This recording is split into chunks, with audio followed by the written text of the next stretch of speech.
और आगाज़ करांगे बाबा जी वारिस शाह सरकार दे हमदिया कलाम तो। इस दे नाल मियाँ मुहम्मद बख्श साहब बहरहाल जिस तरह भी फिर अगे हुक्म मिलिया असीं हाज़र होवांगे।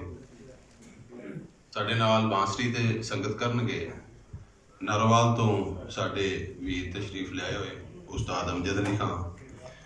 जिहड़ी हीर रांझा फिल्म च बांसरी बजी है साईं अल्लाह दिता कादरी साहब ये उन्हां दे भांजे भी ने और उन्हां दे शागिर्द भी ने।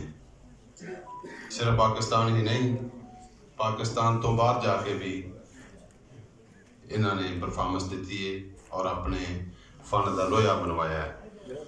तो मैं जिन्नी देर तक साढ़े को दोनों को माइक नहीं आ रहे तो मैं अमजद अली खान को कहांगा कि तुसी बांसरी के उत्ते कोई ऐसा जादू जगाओ कि हीर जिहड़ी है ना वो सामने नजर आ जाए।